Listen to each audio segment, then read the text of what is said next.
Bonjour et bienvenue dans l'émission de voyance. Christophe, votre voyant, répond à toutes vos questions. Il s'appuie pour cela sur les tarots et sur son étonnante faculté d'intuition. Bonjour à tous et bienvenue sur le plateau de l'émission de voyance.com. Eh bien écoutez, je suis ravi de vous accueillir pour notre dernière émission de la semaine. J'espère que tout va bien, que vous êtes en pleine forme. Alors juste avant de répondre à vos questions, la semaine prochaine, bon, mis à part le lundi 14 février, qui est la Saint-Valentin, mais qui n'aura aucune action au niveau astrologique. Le 16, en revanche, il y a une pleine lune.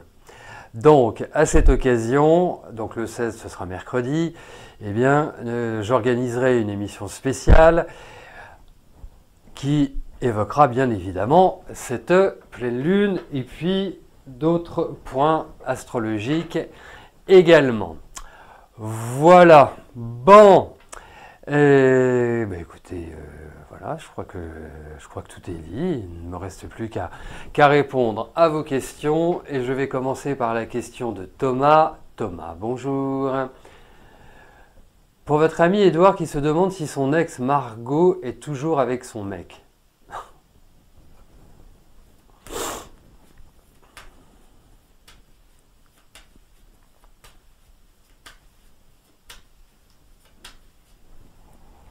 Allez.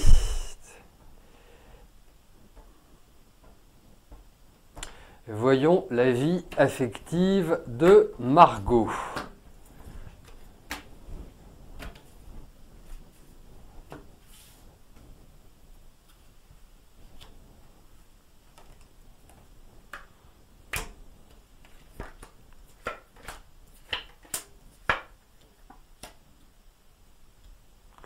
Écoutez,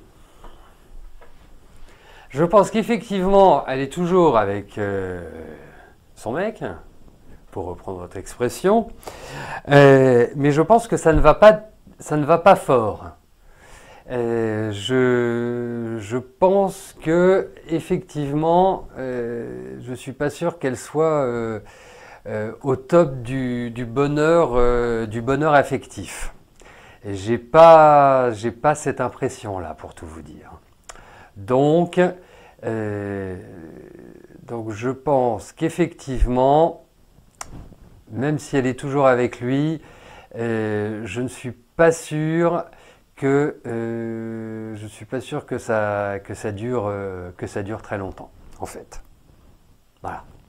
On sent qu'il y a quand même chez elle un peu un sentiment de frustration. On sent que c'est pas véritablement une énergie qui est extrêmement positive, enjouée, joyeuse. Non, c'est pas forcément ce qui ressort de ce tirage. Après, elle n'est pas non plus facile en termes de caractère. Charmante, mais plus charmante quand on est son ami que quand on est son petit ami, je trouve. Mais bon, écoutez, après, chacun voit midi à sa porte. Mais en tout cas, je pense qu'elle est toujours avec lui, mais je ne suis pas persuadé qu'elle soit des plus épanouies. Voilà.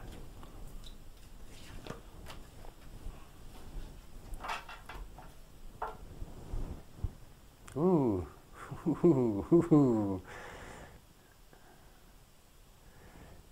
Vous allez voir, soudainement, j'ai pris un grand coup de soleil. C'est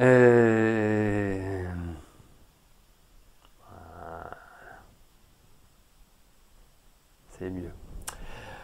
Allez, je valide les questions qui sont arrivées depuis ma prise d'antenne et je passe par la suite à la question de Patricia. Patricia, bonjour. Vous envisagez d'acheter le T1 de Patrick. Allez-vous faire un bon investissement?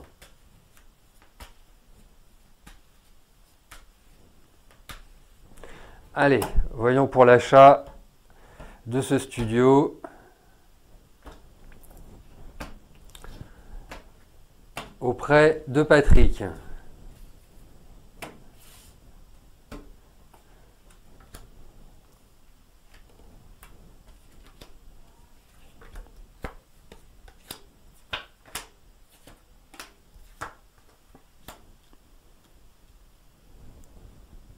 Bon, en tout cas, ça respire l'enthousiasme hein, de votre part. Donc, pour moi, c'est un projet, c'est une idée, c'est un investissement qui vous donne vraiment envie. Il n'y a pas à tergiverser. Après, il y a peut-être des choses que vous allez apprendre par rapport à cet appartement qui ne sont pas portées à votre connaissance pour l'instant. Alors, moi, je vais vous dire une chose. Ne vous précipitez pas. Alors, il y a de l'enthousiasme, il y a quelque part une envie importante, mais ne vous précipitez pas. C'est vraiment le conseil que je vous donne parce que je pense qu'il faut dégrossir un peu. Il y a comme une femme dans cette... alors c'est soit une femme, soit des questions administratives, des questions de papier ou des questions... Voilà. Donc approfondissez, ne le faites pas. C'est rigolo parce que j'allais vous dire, ne le faites pas façon bélier. Donc, qu'est-ce que la façon bélier? C'est je fonce et je réfléchis après. C'est un signe enthousiaste, le bélier. C'est un signe qui aime bien, voilà, qui quand il a une idée, bah, voilà, il ne se pose pas la question, il avance. Mais là, je pense que mûrissez votre réflexion. Voilà. Moi, c'est le conseil que je vous donne parce que cette idée d'investissement me paraît judicieuse, mais il y a l'idée de signature, mais voilà, sans précipitation.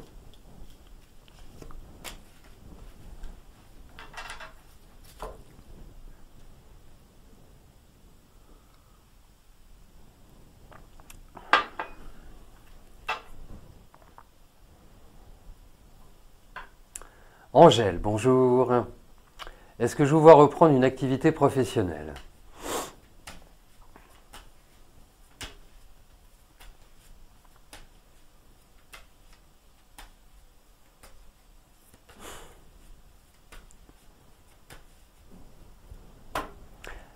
Allez, voyons au niveau de votre travail, reprise d'activité.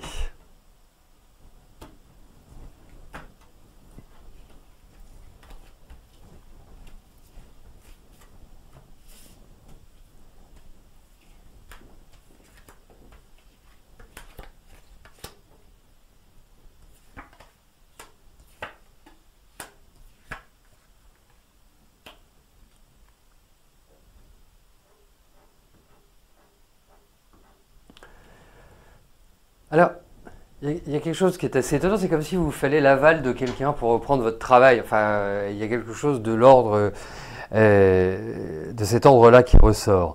Ensuite, alors, moi je vais répondre oui à votre question. C'est-à-dire que, effectivement, je vous vois reprendre une activité professionnelle.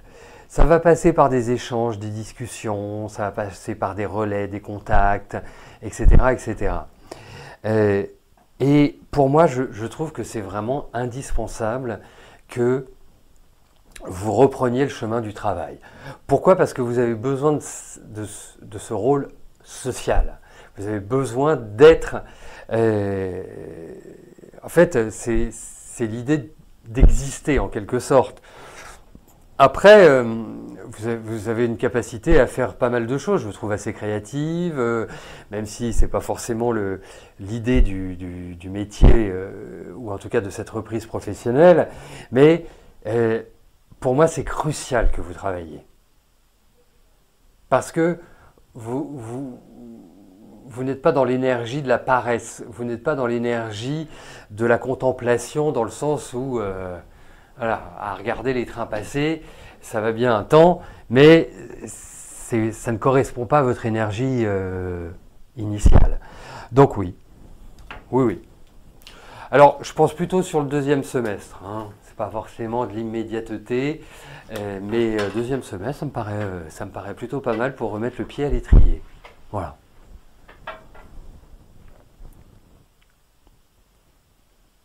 Et je vous trouve très créative. Je ne sais pas si vous créez, mais je trouve qu'il y a un imaginaire qui est très fertile. Il y a un sens de l'esthétisme, vous voyez, il y a... Ça me parle bien, ça. J'espère que ça vous parle aussi d'ailleurs. Armel, bonjour. Est-ce que je vois un déménagement pour 2022?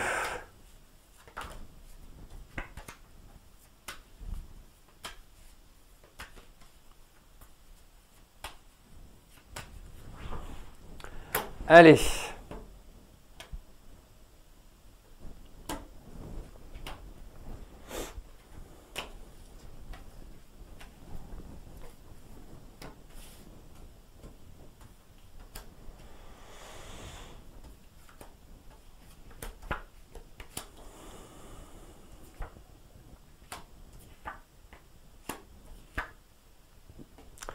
Bon alors, bon, pour un déménagement en 2022, visez beaucoup plus la fin 2022 à minima. Hein. Ça me paraît pas être forcément là dans l'énergie du moment. Il y a plein d'impondérables, il y a des choses qui vont peut-être ralentir le mouvement, mais qui sont des situations extérieures. Hein. Ce ne sont pas forcément des éléments qui dépendent de vous et qui, d'une certaine manière, ont le risque de vous être imposés. Peut-être aussi une difficulté à trouver vraiment ce que vous souhaitez. C'est vraiment cette... ça peut être vraiment une autre approche. Donc, pour moi, je vais vous répondre oui, mais c'est un peu au forceps. Voilà.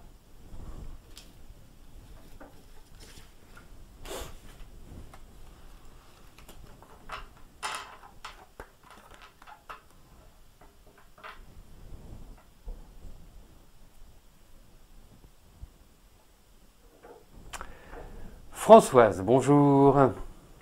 Vous regardez en ce moment pour acheter un mobil-home dans une autre région. Est-ce que je vois un aboutissement?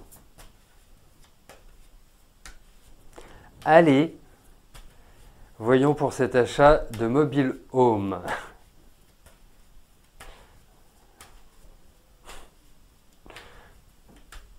Donc un homme mobile. Ça, je trouve que c'est un joli lapsus, le mobil-home. Enfin, le mobile-homme. Peut-être qu'il vous sera livré avec un homme. Allez savoir. Allez, voyons pour ce mobil-home.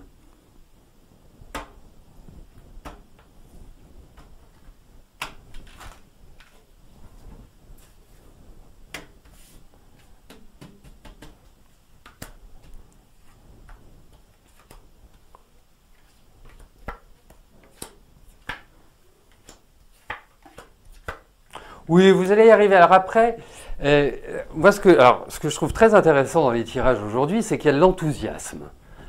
Et ça, c'est important, l'enthousiasme. Parce que c'est un moteur extraordinaire, c'est percutant, ça donne l'envie. Donc voilà, moi je vote pour l'enthousiasme. La seule chose, c'est que, alors je n'ai aucune idée du prix d'un mobil-home. Je ne sais pas si c'est cher, pas cher, accessible, pas accessible. Bon, j'imagine qu'il y a plusieurs niveaux, hein, mais ce que je trouve, c'est que vous pouvez être bloqué par le prix. Ou en fait, ce qu'on vous propose est peut-être au-dessus de votre budget. Alors ne vous aventurez pas non plus sur un mobil-home en fonction du prix. C'est-à-dire, il est vraiment pas cher, je sais pas, il coûte 200 euros. Bon, je sais bien que c'est pas ça, hein, mais il coûte 200 euros, je vais le prendre parce que c'est une bonne affaire. Non, c'est le juste prix, important. Parce qu'il y a quand même une problématique par rapport à l'investissement. Mais autrement, moi je trouve que ce projet a toutes les chances de se matérialiser, de se concrétiser. Donc il n'y a plus qu'à maintenant, il n'y a plus qu'à trouver le mobil-home.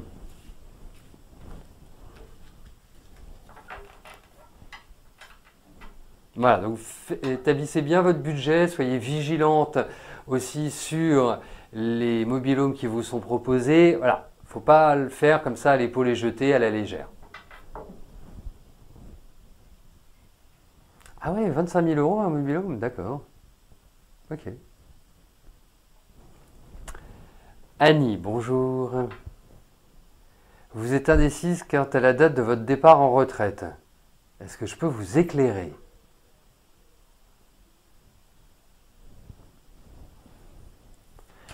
Écoutez, on va regarder pour votre départ à la retraite. Après, au niveau du moment, le tarot, c'est pas forcément le meilleur outil. Hein. Le meilleur outil, enfin, un des meilleurs outils serait la numérologie. Là, on pourrait voir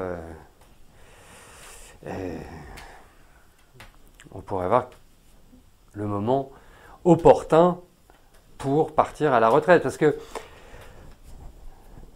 Parce que, attendez, je place les cartes et après je terminerai ma phrase.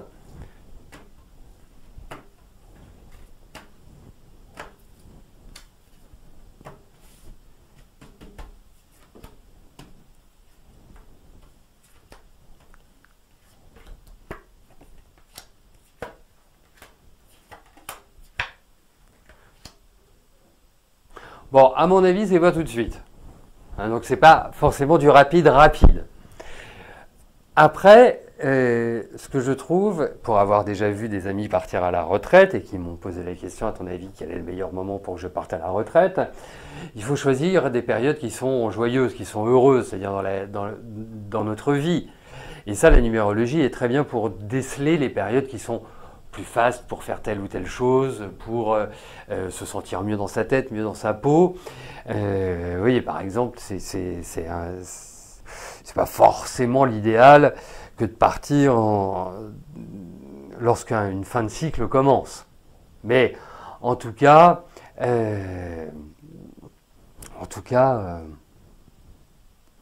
ça va discuter sec pour votre départ. Voilà. Donc je sais pas, il y a quand même l'idée d'attendre. Hein.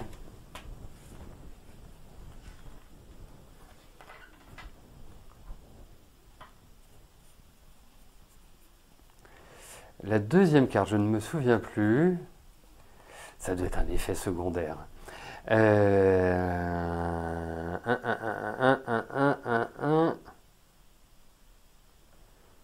Mais il me semble que c'était le mat. Donc non, c'est pas. Enfin, après, ça dépend pour quelle question. Mais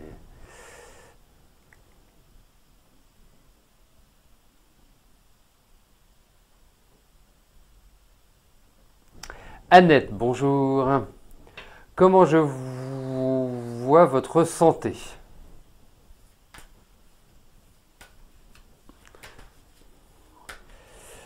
Alors, donc, votre santé, vous stressez pour rien et malgré vos 3 vaccins Covid, vous craignez toujours d'être contaminé. Ah bah oui, et effectivement, hein, ça ne vous empêchera pas de l'avoir. Après, il semblerait que ça vous épargne des formes graves. Voilà, il faut vous détendre. Hein. Vous savez, dans la vie, la peur n'évite pas le danger. Donc, et il y a aussi un autre point, c'est que la peur fait baisser notre système immunitaire. Donc, n'ayez pas peur. Vous voyez, hein, c'est pas. Il faut continuer à vivre, continuer à voir vos amis, continuer à voir vos activités. Enfin, vivez normalement. Ne soyez pas crispés, que la peur ne sclérose pas votre vie. Voilà. Il faut être dans l'acceptation et surtout, ça fait baisser aussi ce qu'on appelle le taux vibratoire. Là, on rentre dans des choses un peu plus techniques. Et donc, ça peut permettre au virus que vous soyez plus poreux au virus. Que ce soit le Covid ou un autre. Hein, c'est pas... Vous savez, on a oublié qu'il y avait d'autres maladies que le Covid. Allez, voyons au niveau de votre santé. Et puis tout simplement, vous renforcez votre système immunitaire. Voilà, ça y est. J'en parle suffisamment et d'ailleurs, sur le blog de la Maison Millet, donc sur le site de la Maison Millet, j'ai écrit tout un article regroupant les meilleures manières, les meilleurs compléments pour renforcer justement votre système immunitaire. Donc ça, il faut pas hésiter une seconde. Allez, voyons votre état général.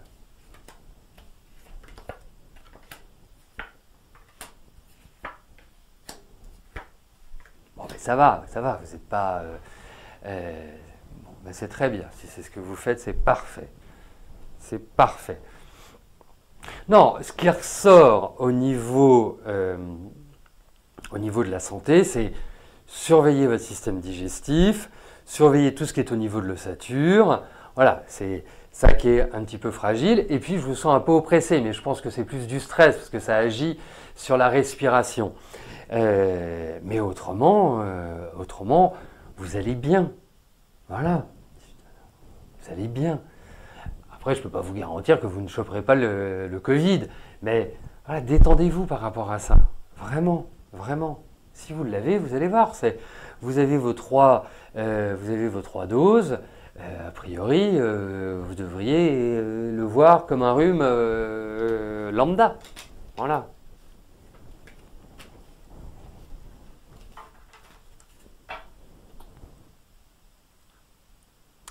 Christiane, bonjour. Est-ce que je peux vous dire si la santé de votre fille Marie va s'améliorer cette année?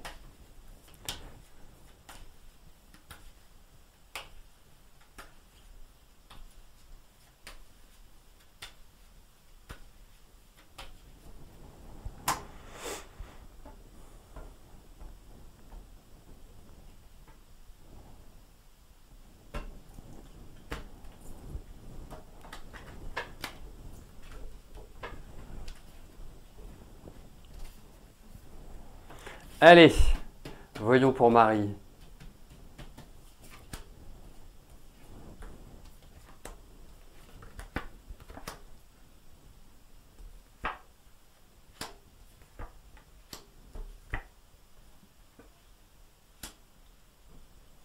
Alors, en fait, je vous dirais, pour moi, il y a une fatigue générale.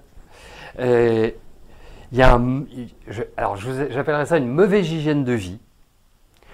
Ça peut être pas assez se nourrir, pas être vraiment dans une logique carrée par rapport à l'hygiène de vie. Parce qu'il y a l'idée, par exemple sur le plan digestif, de choses qui ne fonctionnent pas très bien. Mais c'est vraiment une fatigue globale. Et cette fatigue, elle est aussi bien psychologique que physique. Hein. Il n'y a pas l'un qui est plus ou moins que l'autre. Je pense que c'est le parfait équilibre entre les deux. Beaucoup de stress, un sentiment d'enfermement. Je pense qu'elle se recroqueville sur elle-même. Donc, dites-vous que jusqu'au début de l'été, elle va plutôt être dans une énergie semblable à celle que vous lui connaissez en ce moment et depuis l'année dernière. Voilà, puisque ça n'est pas arrivé juste là, maintenant. Je pense que ce sont les conséquences de l'année dernière. Donc il faut qu'elle arrive à retrouver une meilleure hygiène de vie et à se redonner un petit coup de boost psychologique en se disant que, voilà, il faut qu'elle avance, il faut qu'elle se prenne en main, il faut qu'elle traite les choses par ordre de priorité et qu'elle ne se mette pas martel en tête pour tout et tout. Je ne voulais pas dire n'importe quoi, c'est pour ça.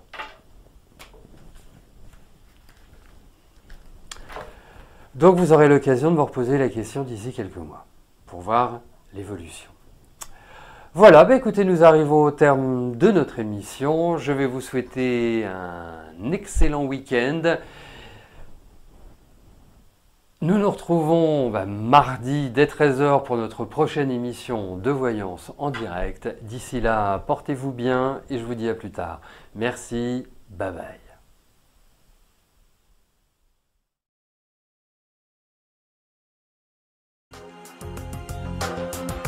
N'oubliez pas que du lundi au vendredi, à partir de 13h30, je réponds en direct à vos questions sur le site de l'émissiondevoyance.com et j'aborde avec vous tous les sujets qui vous tiennent à cœur.